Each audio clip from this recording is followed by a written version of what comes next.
स्वामी समर्थ. तर आज मी बनवली ओली भेल, जी खूप छान आणि सोप्या पद्धतीची. तर चला मग बघूया कशी बनवायची. तर ओली भेलसाठी मी इथं चिंचेचं चटणी घेतली, मुरमुरे, टमाटा, कांदा, फरसाण, कोथिंबीर आणि थोडासा ठेचा घेतला. मिरचीचा ठेचा आहे त्याच्यात. तर तो मी आधी मुरमुरे घेऊन घेतले. त्याच्यानंतर मग त्याच्यात जो ठेचा मी बनवला होता तो टाकायचा. ठेचा चांगला मिक्स करून घ्यायचा. ठेचा तुम्ही तुमच्या आवडीनुसार कमी जास्त घेऊ शकता.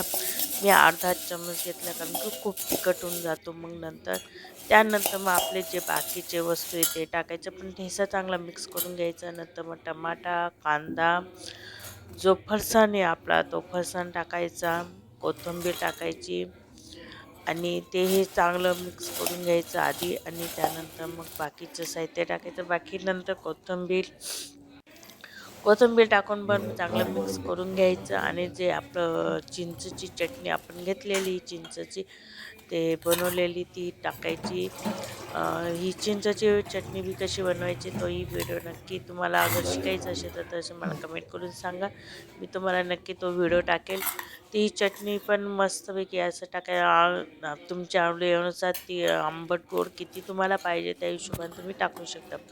त्यानंतर हे सगळं मिक्स करून घ्यायचं आणि नंतर मग आपण सर्व करायचं. ही आपली मस्तपैकी भेल तयार झालेली आहे. खूप छान भेल झाली ही आपली. आणि ही जेव्हा तुम्हाला खायची असली ना तेव्हाच बनवत जा, नाही तर मग मुरमुरे मऊ होऊन जातं, मग ती टेस्ट देत नाही.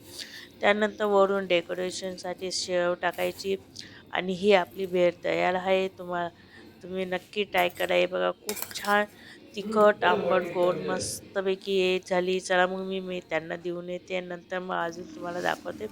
त्यानंतर मग मी इथं परत एक प्लेट तयार केली ते तुम्हाला दाखवते. कशी वाटली मला कमेंट करून नक्की सांगा. आवडले असेल तर लाईक, शेअर आणि माझे चॅनल सबस्क्राईब नक्की करा. पुन्हा भेटूया पुढच्या व्हिडिओमध्ये. तोपर्यंत बाय. श्री स्वामी समर्थ.